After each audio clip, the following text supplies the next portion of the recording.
Hello बच्चों, तो कैसे आप सभी लोग आ गए आप सभी के सामने एक नई टेस्ट सीरीज के साथ, जो कि क्लास 12 का चैप्टर 9 का तीसरा टेस्ट यानी कि लास्ट टेस्ट है। इस चैप्टर में मैंने सिर्फ 3 टेस्ट ही लिए हैं। बाकी के आपके इस चैप्टर के 2 टेस्ट 1 टेस्ट 2 भी आपको मैंने दे रखे हैं। और बाकी चैप्टर जो चैप्टर 1 2 3 4 5 6 7 8 तक के जितने भी टेस्ट सीरीज है, सभी के टेस्ट सीरीज मैंने अटेंड कर रखे हैं। आप लोग उन्हें देख सकते हैं। इस आई बटन पे क्लिक करके यहाँ पर आपको प्लेलिस्ट का लिंक मिल जाएगा, और उस प्लेलिस्ट के लिंक के जरिए आप सारे टेस्ट सीरीज को अटेंड कर सकते हैं। और अपने दोस्तों को ज़्यादा से ज़्यादा मात्रा में शेयर कीजिए। साथ ही आपको अगर बेटा किसी टॉपिक की ज़रूरत है, किसी नोट्स को आपको एक्सप्लेन करना है किसी टॉपिक का, तो आप उस टॉपिक के बारे में बता सकते हैं। उस टॉपिक को मैं एक अच्छा सा वीडियो बना दूंगा एक्सप्लेन करके, ताकि आपको अच्छे से समझ में आ जाए। ठीक है, आपको मैं ये भी बता दूं कि आपको बायलैंग्वेज मिलेंगे। अगर आप हिंदी मीडियम के हैं तो आपका हिंदी तो है ही, इंग्लिश भी ठीक ठाक हो जाएगा। अगर आप इंग्लिश मीडियम के हैं तो आपका इंग्लिश भी ठीक हो जाएगा और हिंदी भी समझ जाएंगे। मतलब आपको बायलैंग्वेज यहाँ पे मिलने वाले हैं, एक लाइन हिंदी एक लाइन इंग्लिश करके। और मैं बता दूं, इंडिया का ये पहला ऐसा चैनल है जहाँ पे आपको बायलैंग्वेज पढ़ाया जाएगा, हिंदी इंग्लिश, एक लाइन हिंदी एक लाइन इंग्लिश करके। ठीक है, बड़ा ही मजा आने वाला है। तो चलिए बिना देरी के स्टार्ट करते हैं इस टेस्ट को। तो हमारा टेस्ट जो ऑब्जेक्टिव के फॉर्म में आ रहा है, सबसे पहले कहता है निम्नलिखित में से कौन सी बीमारी मुर्गियों से होती है। कौन सी बीमारी मुर्गियों से होती है? बेटा मुर्गा मुर्गी बट खाते हो तुम लोग, देख लो कौन सा होता है। स्मट होता है, हैजा होता है, रानीखेत होता है, ए और बी होता है। बताइए विच of the following disease is caused bye chickens, है ना। चिकन के द्वारा कौन सा होता है? स्मूथ होता है, कोलेरा होता है, रानीखेत होता है, बोथ ए और बी दोनों होता है। कौन सा बीमारी होता है? आपके पास 4 ऑप्शन है, 4 ऑप्शन में सही आंसर क्या होगा? बताओ फटाफट जी, क्या होगा सही आंसर इसका? क्वेश्चन नंबर 1 के सही आंसर क्या हो जाएंगे?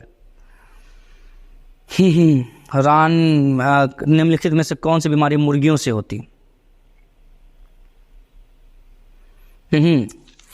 इसका आंसर हो जाएगा ऑप्शन नंबर बी। जी हाँ, हैजा नाम का बीमारी मुर्गियों से होता है। ठीक है, इंसानों को जो फैलता है।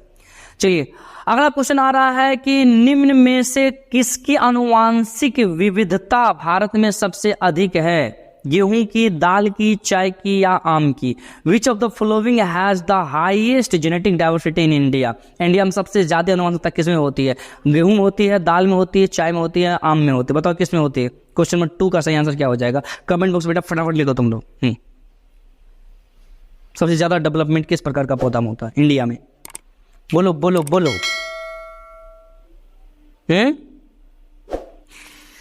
आम में, मैंगो में। जी हाँ, आम फलों का राजा है बोलते हैं ना जी। आम में सबसे ज़्यादा वैरायटी प्रकार के आम पाए जाते हैं इंडिया में, और उसी पे चेंजिंग भी करते हैं हम लोग। उसके अंदर कई प्रकार के नस्ल को उगाते हैं आम में। बरमसी आम भी आता है, 12 महीना आम मिलता है। अभी भी आम मिल जाएगा, ठंडी में, गर्मी में, हर मौसम में मिल जाता है। ठीक है, चलिए अब हम लोग अगले क्वेश्चन पर पढ़ रहे हैं। क्वेश्चन नंबर 2 खत्म हो जाता है, क्वेश्चन 3 आता है। कहता नील हरित शैवाल किस खेत के लिए उपयोगी जैव उर्वरक है? मक्का, गेहूं, ईख, चावल। Blue green algae is a useful bio fertiliser for which field, है ना। ब्लू ग्रीन एल्गी किसके लिए जिम्मेदार है बेटा? बताओ, मेज के लिए, वीट के लिए, शुगर केन के लिए या राइस के लिए? बताओ ब्लू ग्रीन एल्गी किसके लिए, नील सवाल किस खेत के लिए सबसे ज्यादा उपयोगी है? कौन सा खेत? बताओ। क्वेश्चन 3 का सही आंसर क्या हो जाएगा? जल्दी बताओ, ऑप्शन में आंसर लिखो, कमेंट बॉक्स में फटाफट बताओ क्या होगा चारों में से। यस जी। ठेले वालों के तारीफ करने वाले लोगों, जल्दी जल्दी बताओ सही आंसर क्या हो जाएगा? इसका सही आंसर हो जाएगा ऑप्शन नंबर डी। बेटा डी में टिक आउट करो, डी राइस। जी हाँ, चावल के खेत मतलब धान के खेतों में सबसे ज्यादा नील हरित शैवाल पाए जाते हैं, ब्लू ग्रीन एल्गी पाया जाता है। चलिए अगला क्वेश्चन आ रहा है, आरएनए का प्रयोग रोगाणु की नियंत्रण करने हेतु किस पौधे में किया जाता है? In which plant is RNA used to control pathogen? बताओ, पैथोजिन जो होता है रोगाणु को, बीमारी जिससे फैलता है, उसको कंट्रोल करने के लिए आरएनए का प्रयोग है ना किस पौधे में किया जाता है? तंबाकू में, आम में, आलू में, पॉपी में, टोबैको में, मैंगो में, पोटैटो में या पॉपी प्लांट में? बताओ किस में किया जाता है? जी, क्वेश्चन नंबर 4 का सही आंसर क्या हो जाएगा? फटाफट बताइए क्या हो जाएगा बेटा? इसका सही आंसर हो जाएगा ऑप्शन नंबर ए, तंबाकू, खैनी का पौधा में। ठीक है, उसमें आरएनए का प्रयोग किया जाता है ताकि उसके वायरस को कंट्रोल किया जा सके। ठीक है, चलिए अगला क्वेश्चन आता है, क्वेश्चन नंबर 5। लेग हॉर्न इनमें से किसकी एक उन्नत किस्म है? Leg horn is an improve variety of which of the following? इनमें से कौन सा ऐसा जीव है जिसकी एक नस्ल का नाम लेग हॉर्न है?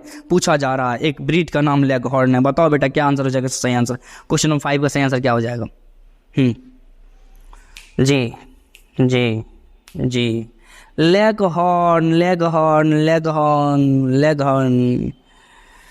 मुर्गा मुर्गी खाया है? जी हाँ, तो चूजा बी नंबर टिक आउट कर लीजिए। चिकन, जी हाँ, उसकी नस्ल का नाम है लेगहॉर्न। चलिए बी नंबर टिक आउट कर लेंगे। चलिए क्वेश्चन 6 की तरफ बढ़ता है। क्वेश्चन 6 कहता है इनमें से कौन सी मछली मेजर कार्प नहीं है? Which of this fish is not major carp. ठीक है, इनमें से कौन सी मछली मेजर कार्प की गिनती में नहीं आती है? रोहू, कतला, नैनी, मांगुर। मांगुर वही जिसको मोंगरी कहते हैं हम लोग। ठीक है, रोहू, कतला, नैनी, मांगुर, इसमें कौन सा मछली ऐसा है जो मेजर कार्प के गिनती में नहीं आता है? जी हाँ भाइयों, बताइए कौन सा मछली है? क्वेश्चन 6 का सही आंसर क्या हो जाएगा, जल्दी बताओ। मेजर कार्प ज्यादा मात्रा में ना उगाने वाला, चलिए बताइए क्या हो जाएगा बेटा? इसका सही आंसर हो जाएगा ऑप्शन नंबर सी में टिक आउट कर लो, नैनी। जी हाँ, नैनी नाम का जो मछली का फिश है, इसका ये मेजर कार्प की गिनती में नहीं आता। चलिए अगला क्वेश्चन हमारे सामने आ रहा है, क्वेश्चन नंबर 7 कहता सुनहरा धान में इनमें से कौन सा प्रचुर मात्रा में पाया जाता है? मतलब which of the following is found in abundance in golden पेडी।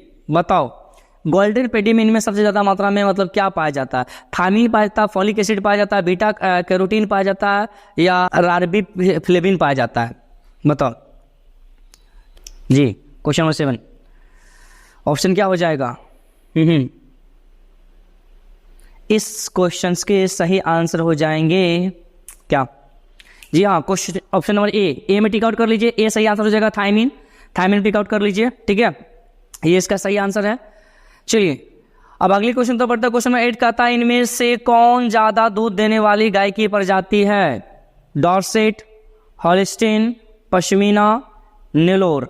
ठीक है, which of these is the species of कॉ दैट गिव्स मोर मिल्क। सबसे ज्यादा दूध देने वाली गाय की प्रजाति, कॉ की प्रजाति डॉर्सेट है, हॉलिस्टीन है, पश्मीना है, नीलोर है। कौन सा है इस चारों में से? सही आंसर आप बताएंगे फटाक से कमेंट बॉक्स में, क्या सही आंसर होगा इसका? बताइए फटाफट बेटा, फटाफट बताओ, जल्दी बताओ। जी हाँ, तुम ही बताओ क्या होगा, तुरंत जी। क्या होगा आंसर?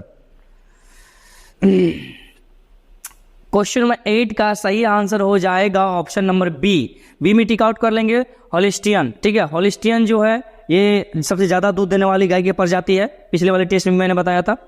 क्वेश्चन नंबर 9 कहता है महसाना किसकी प्रजाति है? कौन सी? महसाना किसकी प्रजाति है बेटा?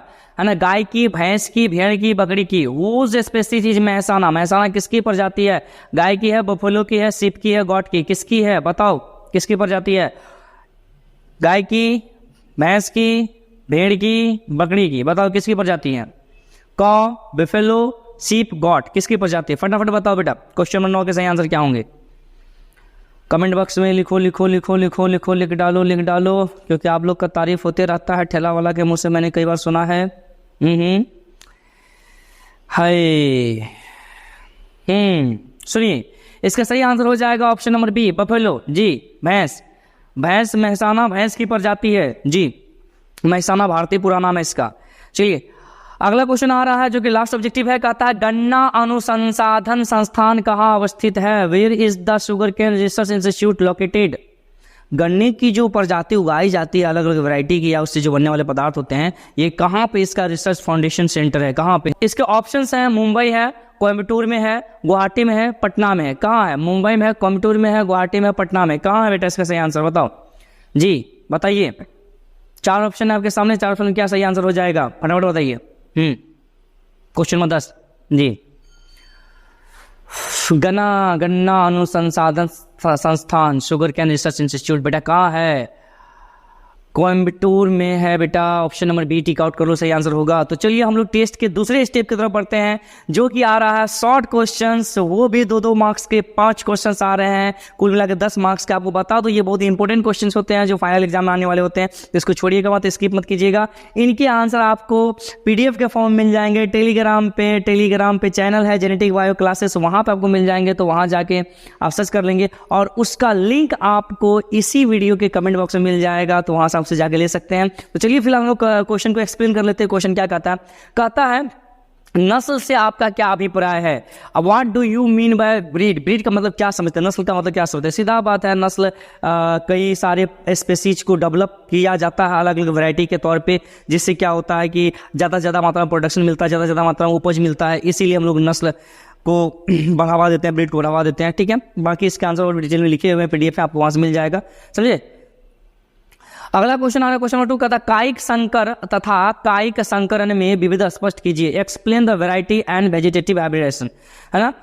कहता है एक्सप्लेन द वैरायटी, वैरायटी को आपको एक्सप्लेन करना है और वेजिटेटिव हाइब्रिडेशन को, दोनों के बीच में क्या अंतर है, दोनों के बीच में स्पष्ट करना है कि कैसे कैसे ये दोनों होता है। ठीक है, उसका तीसरा क्वेश्चन कहता है खच्चर की उत्पत्ति किस प्रकार हुई? खच्चर मतलब एक जानवर का नाम है, ये कोई गाली नहीं है।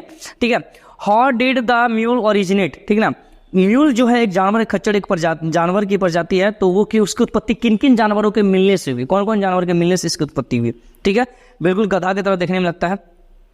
चलिए आ जाता है क्वेश्चन नंबर 4 की तरफ। कहता है जैव पेटेंट विश्व खाद्य सुरक्षा के लिए खतरा बन सकता है कैसे? How can bio patent become a threat to world food है ना सिक्योरिटी?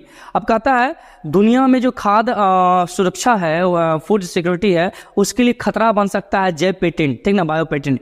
ये कैसे बन सकता है, क्या हो सकता है, कौन आके हमारे फूड प्रोडक्शन पे अटैक करेगा, हमला करेगा, इसके लिए बताने बोल रहा है, और इसका आंसर भी आपको PDF ग्रुप में मिल जाएगा, वहां से लिख सकते हैं।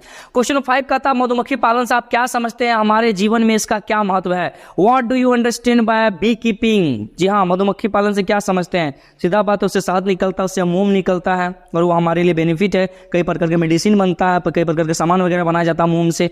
What is its importance in our life? हमारी जिंदगी में इसका क्या महत्व है, जानवे करते हैं, है ना। पहले जमाने में जो बचपन में खांसी वगैरह होता था, मम्मी तुलसी का पत्ता साथ में लगा के देती थी तो खांसी ठीक हो जाता था, है ना। चलिए अब हमारे सामने इस टेस्ट का तीसरा स्टेप आ रहा है, जो कि लॉन्ग क्वेश्चन के फॉर्म में आता है, और मैं आपको बता दूं कि ये एक क्वेश्चन 5 नंबर का होता है लॉन्ग, जो कि मैं हर एक टेस्ट में एक डालता हूं, जो कि बड़ा ही मजेदार होता है। चलिए इसको एक्सप्लेन कर लेते हैं। कहता सूक्ष्म प्रवर्धन द्वारा पादपों के उत्पादन के मुख्य लाभ क्या है? What are the main advantage of plant production by micro propagation, है ना। माइक्रो प्रोपेगेशन के द्वारा प्लांट जो हम लोग उगाते हैं, टिश्यू कल्चर वगैरह करते हैं, तो बताओ इसके क्या मेन इंपॉर्टेंस है, या इसके क्या मेन एडवांटेज है, फायदा इससे क्या मिल रहा है? तो मैंने कई सारे फायदे इस पे बता रखे हैं, आप लोग को वहाँ PDF में मिल जाएगा, एक बार पढ़ेंगे सारा बात समझ में आ जाएगा कि माइक्रो प्रोपेगेशन से किस प्रकार का बेनिफिट पाया जाता है, किस प्रकार से फायदा होता है। ठीक है, तो आज का टेस्ट सीरीज हम लोग खत्म करते हैं यहाँ पे चैप्टर 9 का। अब अगले वीडियो में नेक्स्ट सीरीज के साथ मिलेंगे, जो कि चैप्टर 10 का होगा। ठीक है, तब तक के लिए थैंक यू।